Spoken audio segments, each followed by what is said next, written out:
Okay, thank you very much. We're here talking about opportunity zones and other things having to do with economic development and also the inner cities. And Tim Scott, Senator Tim Scott of South Carolina, has been with us on opportunity zones from day one. He first approached me and he mentioned it, and I love the idea. And who knew it was going to be so successful, Tim, right? Tremendous. So thank you for your support. Well, thank you for your support and for your knowledge.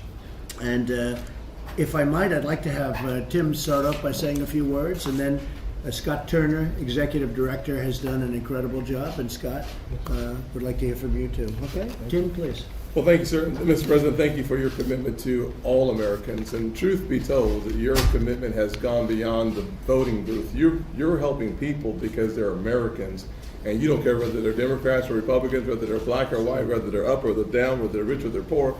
Your focus is making sure that America is healthier as we come out of this COVID-19. And I thank you personally for your support of all people, but specifically to the underserved community. And what we have before us today, sir, is a way for us to improve the economic outcomes, to improve the health outcomes, and in the long view of what we think is in the best interest of connecting people to the opportunities that will change their lives. And from an economic development perspective, I always think about capital and competency. The more access to capital you have, the more competent you will be long term. And the way that we have structured it together really provides people with more access to capital. The PPP has been a classic example of improving and expanding access to capital in such a way that businesses continue to succeed. Health outcomes, there are a myriad of ways of talking about it. I like to think about it from a testing and telemedicine. Testing in the most vulnerable communities. I think the emphasis has been on the nursing homes. We've learned a lot about that. And then those communities that have two or more health conditions, underlying health conditions, we see the highest hospitalization with our senior population, as well as those folks with two or more comorbidities. And so as we focus on testing and telemedicine, we're creating access in the rural parts of our country in a way that we have not before. And you have led with real force on that topic, and I truly appreciate that.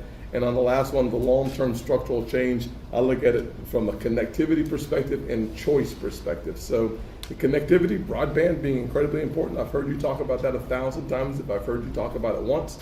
And then from a choice perspective, whether it's charter schools or school choice, we have an opportunity to continue to change lives, and you've led on all those fronts. And I think we're going to see tremendous impact. And certainly my baby, of course, is opportunity zones. Right. You have been front and center.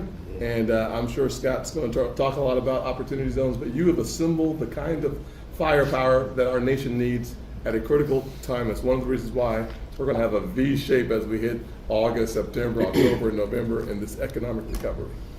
Well, I think so, and you're seeing it maybe today for the first time where not only are the markets up tremendously, but we've had tremendously good and positive information on therapeutics, on cures, and on vaccines. Yes, sir. From some of the most respected companies in the world, and researchers and doctors and labs, and that's coming in, and I think you're very close to having a very, very positive situation, and with it understood, and we always talk about it, Tim, when you lose one person to this, it's too many, just too many. Yeah.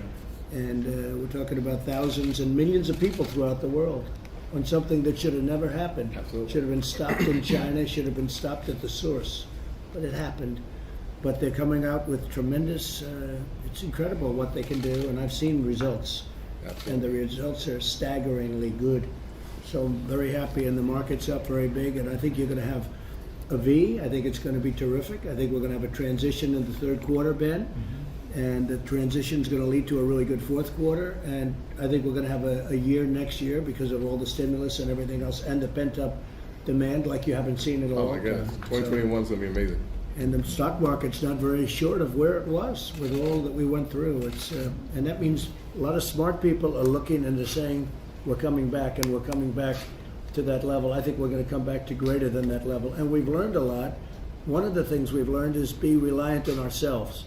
Don't be reliant on other countries and frankly maybe have different agendas. And frankly, there are plenty of them out there, so it's one of those things. So This is a very big day. This feels much different than Friday. Friday is a different feeling than today. This is a very positive day.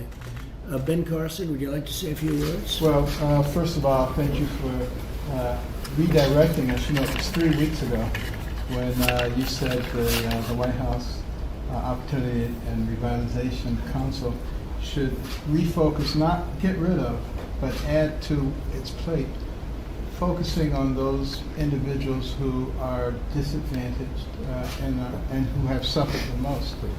And I think this epidemic that we're going through right now focused the light on the fact that there were some people who had significant disparities that put them at increased risk for the disease. So you asked us to really get to the bottom of that. And it's not just the fact that people have hypertension and diabetes and obesity and asthma. It's the things that create an atmosphere where those things flourish. Right. And so we've been really concentrating on getting at the underlying causes. And I think, first of all, you know, between myself and Jerron, Jared, and a few others, we've talked to hundreds of thousands of stakeholders across the country in various communities to find out from them what their perspective was, particularly in terms of the CARES Act and how it was impacting them and what could be done differently. And we have discovered some things which we are in the process of correcting. Some of it will require legislative help, and you know, Senator Scott is all over that, so I think that's going to get done. And the staff in all the agencies, you have 17 different agencies and councils who have been very much involved. Secretary DeVos has been very involved, particularly with the education, the broadband. The fact that this whole pandemic has changed a lot of things, but we are looking for positive ways to take advantage of that. For instance, with education. Now, it's going to be possible to take the best biology teacher and put them in front of 1 million students instead of 30 students. So a lot of those people who were not getting a good education, we do this the right way, we can provide an excellent education for them. Same thing for workforces. So we're looking at ways that we can take advantage of all these things. And this has been done very rapidly. 3 weeks ago, you asked us to do this. And I just want to thank all the people who've been involved, all the primaries and the various agencies. Everybody has been incredibly responsive. And this is going to be fun. Good. Thank you, Ben. Good job, Jim. Thank you very much. Scott Turner, would you say a little bit about opportunity zones and how that's all going? Yes, thank you. And Mr. President, I want to thank you for the opportunity to really to not just be a part of the team, but to lead and to shepherd the White House Opportunity and Revitalization Council. We were with you last in December when we handed you the one-year report, and now we are at a point to where we have a very strong foundation because of opportunity zones. And as you know, we traveled to over 60 cities across the country to convene stakeholders from the community, from businesses, education, faith leaders, elected officials, to convene at a table just like this to talk about, hey, what is the pain of the community and what is the promise and the potential of the community? And those convenings have proven to bear a lot of fruit and given us really what we need from a partnership standpoint, from a coalition standpoint, and from a foundation standpoint now that we can go by your leadership and refocus in the council to go and implement these policies that we see here before us in our country. As you know, distressed communities generationally have been behind, and now with the COVID and the recovery, you know, they have been severely hit, but we're not discouraged from it, Mr. President. We are not discouraged, we're not wavering, because we know that we have a strong team, we have great policies, and with your leadership and administration. And Dr. Carson, Secretary Carson alluded to the agencies that are on the council, and everyone is passionate and compassionate about not just helping, but seeing our citizens across America in distressed communities thrive from an entrepreneurship standpoint, from an economic standpoint, and really the spirit of this law. And Senator Scott, thank you for your leadership, economic development and community social impact. And that's what's been going on across our country. Yes, COVID is here, but our mission and the spirit is still the same. And now we're just going to wrap it up, Great. You know, and keep going. Great. Thank you, Scott. You're welcome. And Mr. President, this This is Yeah, that's the best practice. best practices. It shows you what's going on in all the opportunity zones. It's absolutely astonishing. Very good. It's very entertaining reading, but you'll be amazed at what's going on. That's good reading. Look at that. That's good reading. Let me just see something. 67 pages like that. I don't know. I'm not sure, Brooke, if I'm going to get to read all of it. I'm going to try. Yeah, very stimulating. I'm going to for try. sure. Brooke, you have a few words. Congratulations, by the way. Oh, Mr. President, thank you so much. I think it's really important to note that just 2.5 months ago, at the end of February, we were celebrating, I think, African American History Month, and we had over 800 African American leaders from around this country, of course, pre-COVID. And you stood up in front of that group of men and women, and you talked about that in just a few years, we had the lowest poverty rate in the history of our country for our African American population, our Hispanic population, our veteran population, our high school graduate population, our people with disabilities. It was a remarkable time, and to be able to sort of celebrate that without knowing where we would be 10 weeks from that date. But now we know where we are, and looking back at what you were able to do with this country and lifting the forgotten Americans who are forgotten no more. Now they're in a tough spot again, but this is what this effort is entirely about, led by Dr. Carson, Senator Scott, and Scott Turner. How do we bring that prosperity not just back, but to even greater heights than it's ever been before? I know you like to use the transition to greatness, and I think that's 100% accurate in this case, and this is what this entire effort's about. So thank you for convening this. Thank you for the redirection. I know we're all really excited. We'll bring it back. Yes, we will. We'll bring it back. Yes, we will. Larry Kudlow, please. Just to add to what the others have said, I think it's a great project. Backed it wholeheartedly since the beginning. And Brookie mentions the low poverty rate we had before the virus struck, and the low unemployment rate, and the low unemployment rate. And one of the things I love about this initiative is we can spread prosperity and opportunity to every corner of the economy, every single corner of the economy.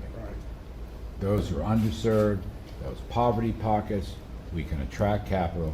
We're going to use private investment capital as the linchpin of this, and they will be rewarded in a number of different ways. So again, we rebuilt this economy, all right? We got hit by the virus, and rebuild the economy again. And you know what, sir? Besides the stock market, there are little glimmers. I don't want to downplay the heartbreak, because the numbers are not good for this quarter. Bad pandemic contraction. But there are little glimmers. A lot of the unemployed are temporary.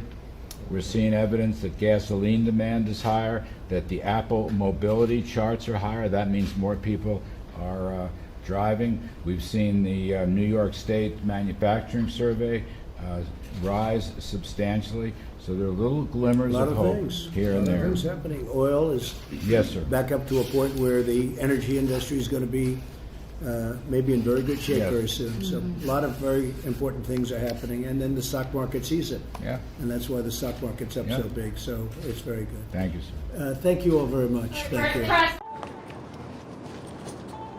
怎么又晚了？这诊所太远了，这里多开几间就好了。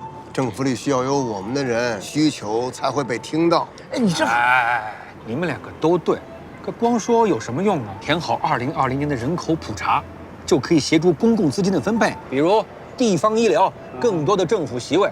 想要给自己发声啊，赶紧上网填，打电话也行。请上2020census.gov 完成普查。